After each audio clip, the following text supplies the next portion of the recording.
Good morning, all of you.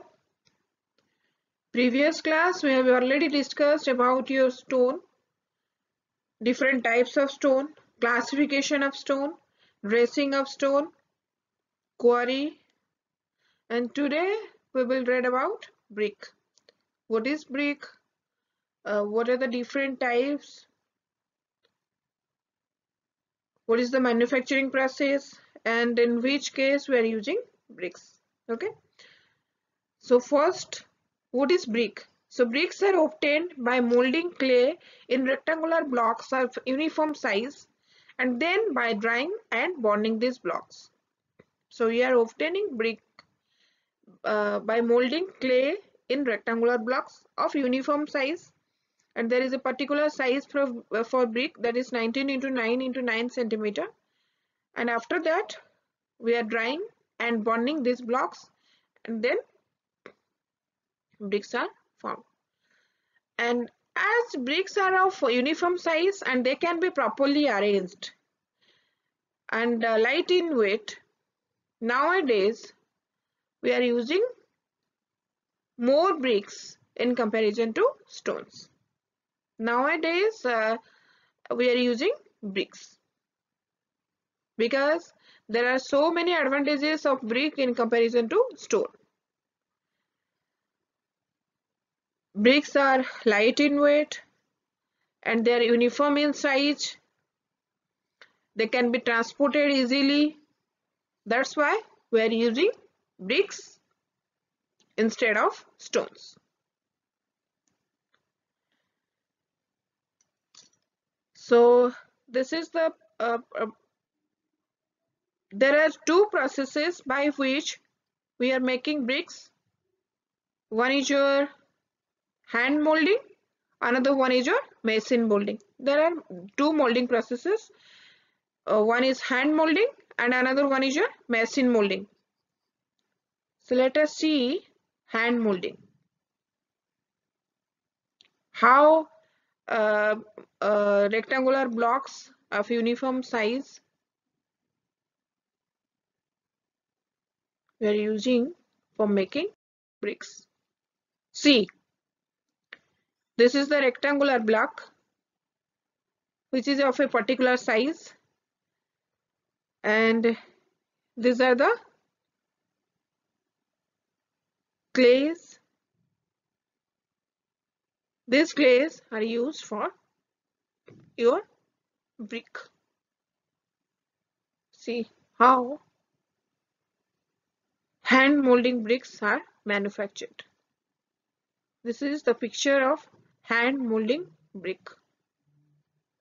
Okay.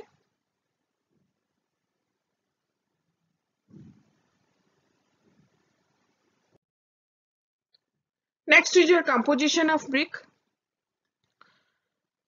So there are different materials. First is your alumina. So it is the chief constituent of every kind of clay.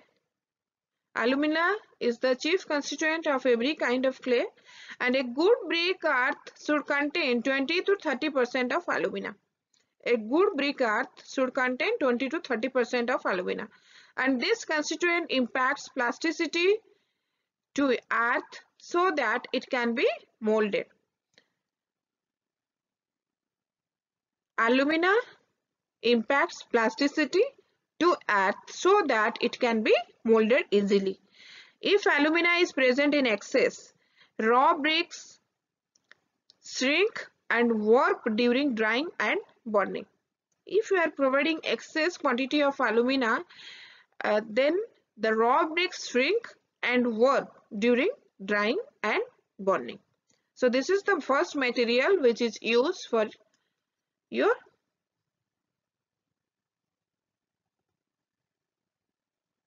composition of brick. Okay. So next one is silica. So a good brick earth should contain about 50 to 60% of silica, and silica exists in clay either as free or combined form. As free sand, it is mechanically mixed with clay, and in combined form, it exists in chemical composition with alumina. Then presence of silica prevents crackers shrinking, and warping of raw bricks.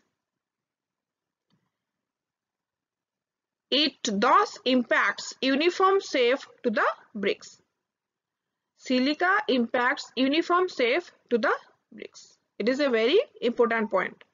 Then durability of bricks depends on the proper proportion of silica in brick earth.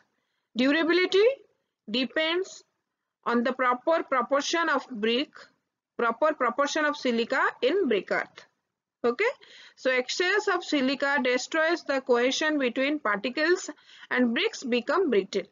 If you are providing excess silica in brick earth, then it destroys the cohesion between particles and bricks and become brittle.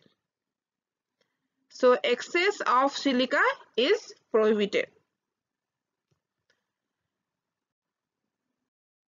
Next is your lime. So a small quantity of lime is desirable in finely powdered state to prevent shrinkage of raw bricks, and excess of lime causes the brick to melt and hence its shape is lost due to the splitting of bricks.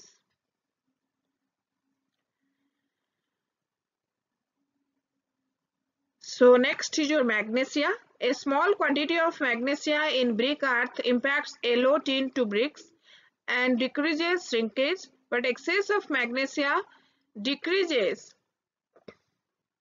So you are providing magnesia a small quantity, and magnesia impacts yellow tint color to the brick and decreases shrinkage. But if you are providing excess quantity of magnesia, then it decreases the strength. Okay. Then is your oxide of iron. A small quantity of oxide of iron to the extent of 5 to 6% is desirable in good brick to impact red color to bricks. So you are using magnesia for your yellow color and oxide of iron for red color to bricks, and excess of oxide of iron makes the brick dark blue or blackish.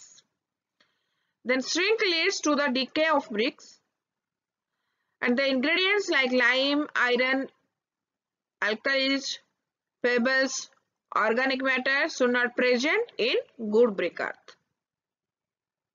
So in good brick earth, iron pyrites, alkalis, pebbles, organic matter should not present in good brick earth.